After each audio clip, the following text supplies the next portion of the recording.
السلام عليكم ومرحبا بكم من جديد. إذن بعض من المهاجرين يقتحمون مدينة سبتة المحتلة، وهي سبتة مدينة مغربية لكنها تحت الاحتلال الإسباني، الجميع يعلم ذلك.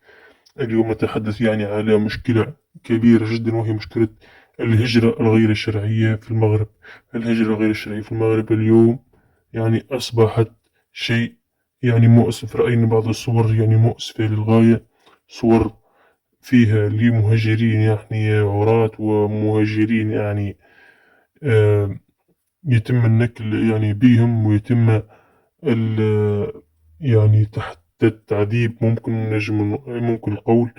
كذلك هم أشخاص آخرين متدخلين، مهاجرين آخرين، مثل المهاجرين الجزائريين، ومثل المهاجرين الأفارقة. بعض منهم مغاربة، هذا مما لا شك فيه.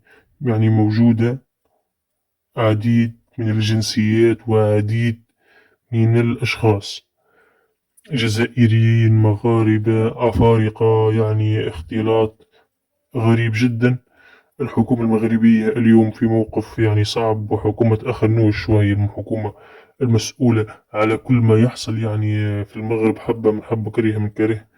لكن هذه الحكومة تتحمل مسؤوليتها في جعل هذا الشباب لقمة سائغة للأشخاص الذين يبيعون هذه الهجرة، يبيعون الحلم للشباب، الهجرة الغير الشرعية.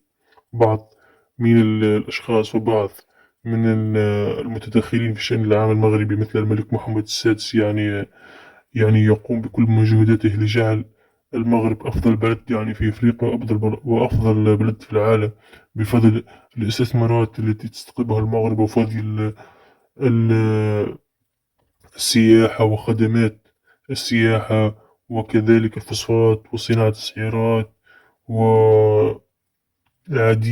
العديد من مميزات سوف تجعل المغرب أفضل بلد في أفريقيا. ولما لا، عودة الاستقرار للمغرب والتعايش مع الجانب الإسباني في سلام. نتمنى كل الخير للمغرب، ونتمنى كذلك كل الشعوب تدعم قضايا العرب، مثل قضية سبتة ومليلية، وقضايا الجزر التي تقع في قرب إسبانيا. أتمنى من الجامعة العربية تحدد لها موقف في هذه المدن، كما تحدد موقف في القضية الفلسطينية، وفي قضية الصحراء المغربية. ونتمنى أن تكون الصحراء مغربية، وسوف تبقى مغربية. والسلام عليكم ورحمة الله وبركاته.